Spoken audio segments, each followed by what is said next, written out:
My name is Sami Paakkarinen from Finland. Well, most of people know me from my diving work.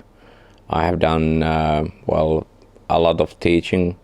I teach rip reader classes, cave diving classes, but then I do a bit of exploration also. So in my free time, I'll go and try to search new caves, explore them, map them, and then try to publish all the info about them. Not only the caves, we are quite active on the Baltic Sea region, finding new shipwrecks and documenting those. So most probably that is what I'm known in the diving community, at least.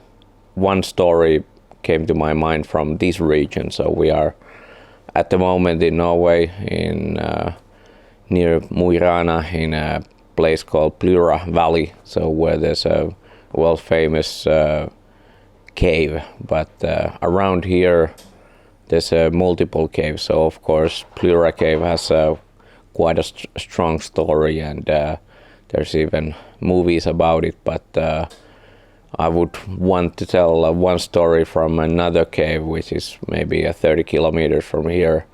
It's actually it's a combination of two caves, and both of them are show caves. So other one have even lights in there, so they go walking tours inside for tourists. But what is interesting for us as cave divers, that there is a like a living stream inside. So there's a river, and then the cave goes much further than the tourist will go, and then there's actually active exploration on those. So the cave is expanding all the time, and then it has been the goal to connect these two caves. So they are high in the mountain, one is above the other, and they haven't found any air connection between them, but they have tested that the water which flows from the upper cave reaches the cave underneath it,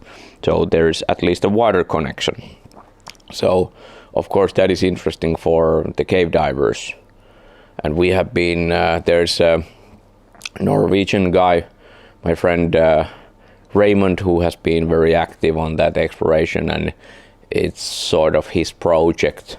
So sometimes he asked me to join the project, and well, I'm eager to participate in participating on exploration. And it was already quite many years ago, maybe 8 years ago, when he asked that okay, he would want to again to push a couple of sumps, and then he prepared a side mount diving equipment, and I prepared also, because it was expected that it was a narrow.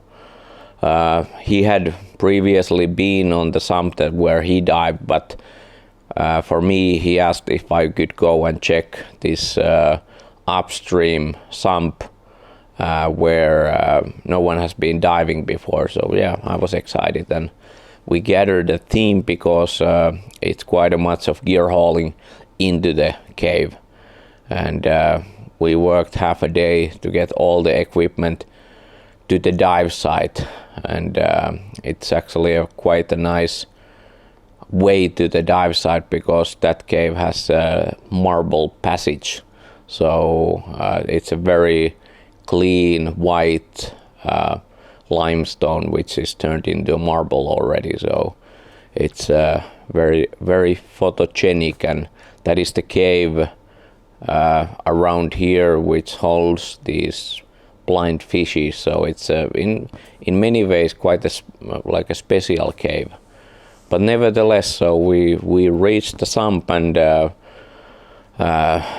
Raymond was leaving to the downstream, and the downstream is going quite deep, so it goes past 40 meters, which is not so common in those high in the mountain, in those multi-sump caves. So usually we encounter sumps which are only like 10 meters deep.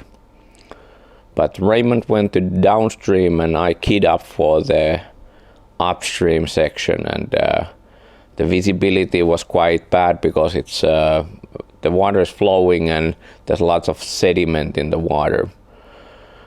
And I tied my main reel and started to going, and then immediately I could feel that okay, this cave is really narrow, and then I went in 10 meters and it started to be so that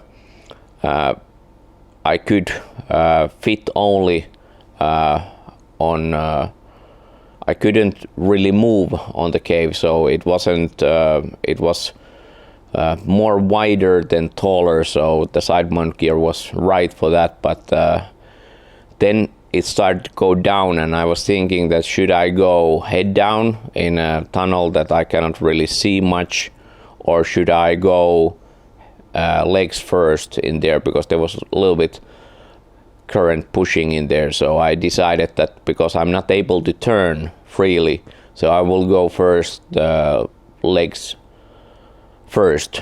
So I started descending, so I had my reel in the hand and I started descending, holding from the wall in there, and I could feel that the other wall is there. So I was feeling with my hand that okay, I have this, maybe I had a half a meter visibility in there. So I was feeling that okay, I know this place, I can exit if I want, and I was descending and I was looking that okay, I'm now somewhere in 15 meter depth. Okay, this side also goes deep, and maybe somewhere in 17-18 meters when I was going down, I felt someone grabbing my leg and I freaked. I didn't know what it was. Million scenarios went through my mind that who is there? Is it Raymond?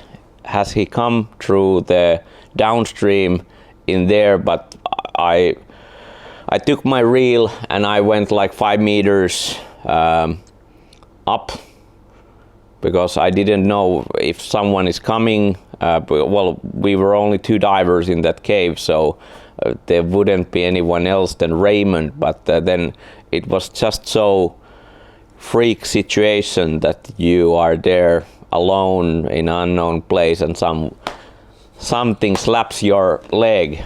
But I came out like up 5 meters, and then I collect myself like that it cannot be a cave boogie, maybe it's Raymond, maybe it's something else. Should I go to the surface? Should I tell that oh, someone grabbed my leg and I'm too afraid to go? And then I was like, maybe it's something else, so I better go and check it out. So I gathered my courage and I started to go down again, so feeling the wall and feeling the other wall, and I was looking at the depth gauge that okay, soon I will reach the place, and it happened again that something slapped my leg. And like I was thinking that could there be like, because sometimes if you are diving in streams, the fish like big salmon, so they don't sometimes they don't see you and they will just bounce into you. But like I haven't seen the blind fish that lives in that cave is size of this. So again I came a little bit up, so I was thinking that it wouldn't be anything that would catch me. But then I put my leg down and I feel it again. Like okay, it's not like hard hit, but it's something that hits me. That what can it be? And then I reached down with my hand, and same thing, something hit my hand. Like what the hell it is? And then finally when I reached the bottom, so there was the rock was making like a natural bowl there, and there was a gravel, so size of these pebbles, like 10 kilos of them.